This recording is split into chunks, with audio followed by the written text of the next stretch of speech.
నేడే కేంద్ర బడ్జెట్ ఉదయం 11 గంటలకు ప్రవేశపెట్టనున్న ఫైనాన్స్ మినిస్టర్. ఈ ఆర్థిక సంవత్సరం వృద్ధి రేటు 6.5 నుంచి 7% మధ్యలో ఉండొచ్చని అంచనా. లోక్సభలో ఆర్థిక సర్వే ప్రవేశపెట్టిన నిర్మలా సీతారామన్. నేటి నుంచి అసెంబ్లీ సమావేశాలు ఈ నెల 31 వరకు కొనసాగే ఛాన్స్.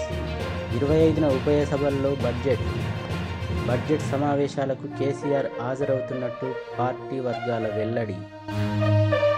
ఈ నెల 30 వరకు రైతు బీమాలో నామినీ ఇతర మార్పునకు గడువు. ఆగస్టు 5లోగా రైతు బీమాకు దరఖాస్తులు ఆహ్వానం. క్లస్టర్ ఏఈఓలకు దరఖాస్తులు. అర్హులైన కొత్త రైతులకు అవకాశం కల్పించిన రాష్ట్ర ప్రభుత్వం.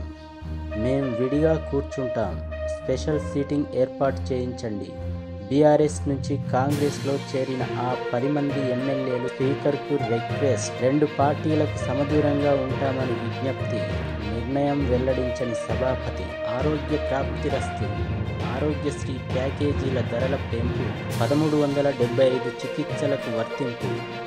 మరో 163 వ్యాధులకు పథకం విస్తరణ. ఉత్తర్వులు జారీ చేసిన ప్రభుత్వం. సామాన్యులకు మెరుగైన వైద్య సేవలే ప్రభుత్వ ధ్యేయం. మంత్రి రాజనరసింహ. 10,000 కోట్లు ఇవ్వండి. మూసీ శుద్ధికి 4,000 కోట్లు. గోదావరి జలాల తరలింపునకు 6,000 కోట్లు. కేంద్ర మంత్రికి రేవంత్ రెడ్డి వినతి.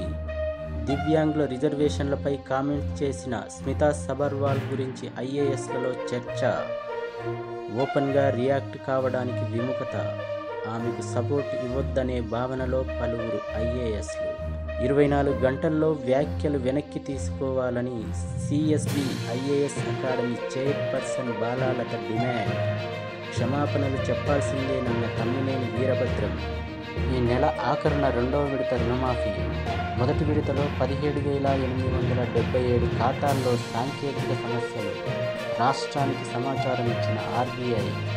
త్వరలో వారందరి ఖాతాల్లోకి నగదు జమ. మంత్రి తుమ్మల నాగేశ్వరరావు వెల్లడి.